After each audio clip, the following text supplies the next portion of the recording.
Hello प्यारे बच्चों, welcome back to my channel Chanderi tuition classes में आपका बहुत बहुत स्वागत और वेलकम है। तो आज इस वीडियो में हम जानेंगे अध्याय 5 जो क्लास 9 का है गणित का और यूक्लिड की ज्योमेट्री का परिचय। हम हर वीडियो में इतने दिनों से क्या जान रहे हैं, इस टाइप की वीडियो में इम्पोर्टेंट सवाल। तो जो वार्षिक परीक्षा में मुझे लगता है कि ये संभावना है, संभावित है, ये प्रश्न बहुत इंपॉर्टेंट हैं, वो आपके सामने मैं प्रस्तुत करता जाता हूँ। ठीक है, तो आप अपनी स्कूल की पढ़ाई जो आप जारी रखे हैं उसको कंटिन्यू कीजिए और जो आपको स्कूल में पढ़ाया जा रहा है या कहीं और पढ़ाया जा रहा है वो पढ़िए।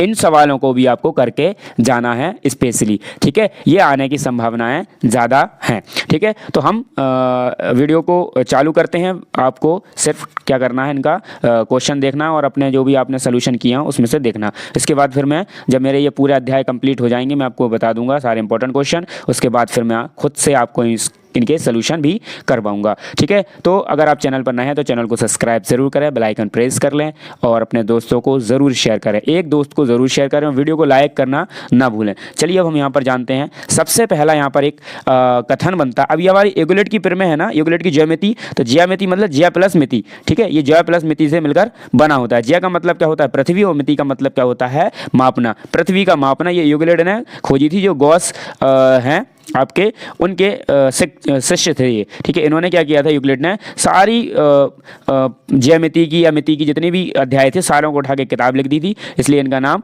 यूक्लिड हो गया। यूक्लिड था इनका नाम, उन्होंने एक किताब लिख दी थी, फिर इनके ही नाम से वो ज्यामिति का विकास हुआ और ज्यामिति को आगे जाना जाने लगा। ठीक है, तो हम सबसे पहले यहाँ पर एक कथन पढ़ने की कोशिश करेंगे। गणित किसका, गणितज्ञ थे एक, क्या नाम था गणितज्ञ, थेल्स। तो इनको थेल्स प्रमेय के नाम से जाना जाता है। थेल्स प्रमेय। ठीक है, हमें ये पढ़ना है, मतलब कि याद ही करना है इसको, ये बहुत इंपॉर्टेंट है। तो हमें ये क्या करना है, याद ही करना है। ठीक, और इसके अलावा इसके अंदर अब आते हैं हम, तो इसमें आता है आपका समांतर रेखाएं। तो आपको इसमें बहुत सारी परिभाषाएं याद करना पड़ेंगी, जैसे कि समांतर रेखाएं।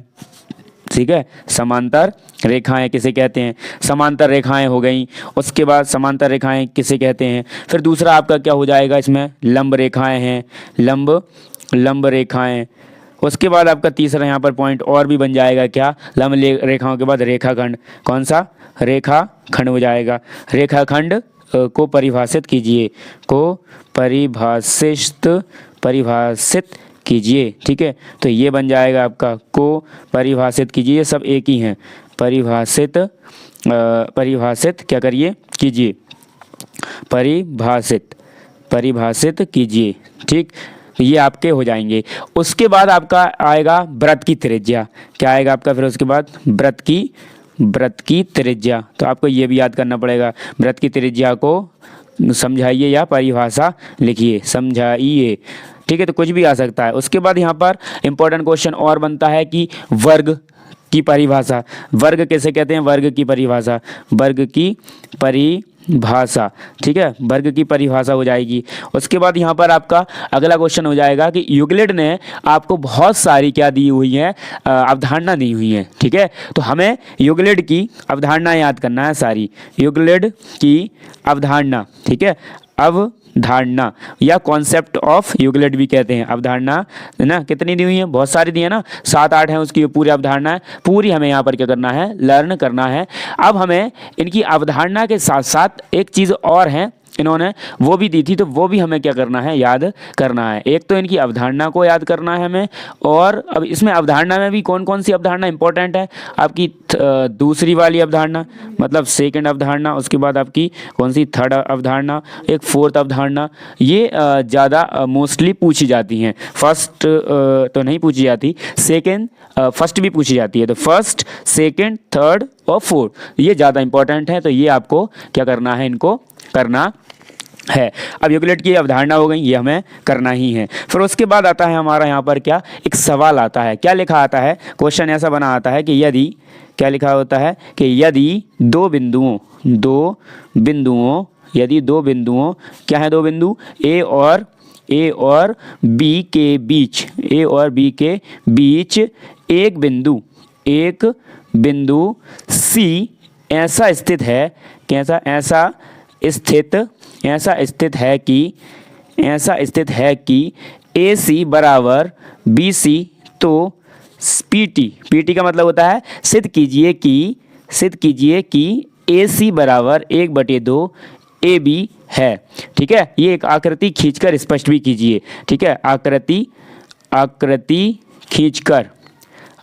खींचकर स्पष्ट कीजिए। ठीक है, ये हमारा क्या हो जाता है, इम्पोर्टेंट सवाल हो जाता है। अब उसके बाद यहाँ पर हमारे और सवाल हैं, जैसे आकृति, यहाँ आता है क्या कि आकृति दी होती है आपको कि आकृति में यदि AC बराबर BD है तो PT क्या सिद्ध कीजिए कि AB बराबर CD है। ठीक, इसी प्रकार से क्वेश्चन और आता है कि आकृति में यदि क्या आता है कि आकृति में यदि, ठीक है, आकृति में यदि A B और C एक रेखा पर क्या है, स्थित तीन बिंदु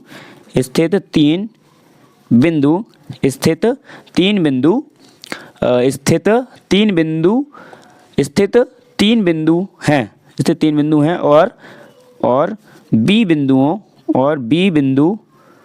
बिंदु A और C के बीच स्थित क्या है, स्थित है, तो सिद्ध करना है। तो PT की क्या सिद्ध करना है, AB प्लस BC बराबर AC, ये हमें क्या करना है, सिद्ध करना है। यही इस अध्याय के अंदर इम्पोर्टेंट सवाल है, तो आपको इनको बहुत अच्छे से कर लेना है।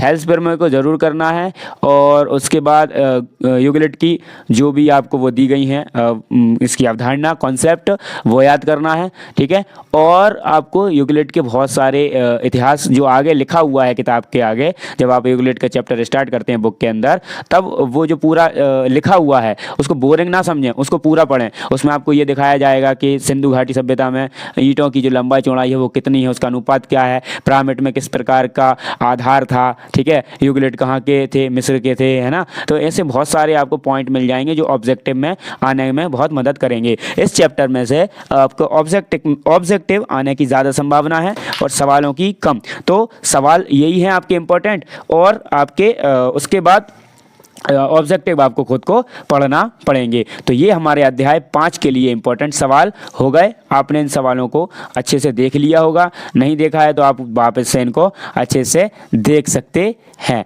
चलिए वीडियो को हम यहाँ पर एंड करते हैं, और जो भी फिर मुझे लगता है बाद में भी कि ये भी इम्पोर्टेंट है, तो जब मैं करवाऊँगा ना तब मैं करवा दूँगा। ये अभी फ़िलहाल इम्पोर्टेंट है, तो आप इनकी ज़रूर तैयारी कर लें, और जब पेपर आएंगे और उससे पहले भी जब मैं आपको पूरा करवाऊँगा खुद से भी, तब आप अगर इम्पोर्टेंट और भी लगेगा मुझे तो मैं और भी करवा दूंगा। ये पर बहुत इंपॉर्टेंट है, तो आपको इनको पहले कंप्लीट करके रख लेना है, जिससे आपका एक सिलेबस पूरा हो जाए। उसके बाद जब रिवाइज करें तो रिवीजन में तो 2-5 सवाल आगे पीछे हो जाते हैं। तो आगे पीछे का मतलब 1-2 सवाल ज़्यादा भी कर लेंगे हम, हो सकता है इनमें से छोड़ लेंगे तो एक भी नहीं, ज़्यादा ही कर लेंगे। ठीक है, और अपने दोस्तों को इस वीडियो को ज़रूर शेयर कर दें, आपसे विनम्र निवेदन, और वीडियो को लाइक भी ज़रूर करें। ठीक है, वो भी आपसे विनम्र निवेदन है कि आप वीडियो को लाइक ज़रूर करें। ठीक है, तो मिलते हैं नेक्स्ट वीडियो में। Thanks for watching. प्लेलिस्ट आपकी बना दी गई है, आप जाएं प्लेलिस्ट पर देखेंगे तो सारी 9th क्लास की जो मोस्ट क्वेश्चन की प्लेलिस्ट है, सारे आपको चैप्टर वाइज इंपॉर्टेंट क्वेश्चन मिल जाएंगे। ठीक है, तो टेंशन करने की बात नहीं है। थैंक्स फॉर वॉचिंग, मिलते हैं नेक्स्ट वीडियो में।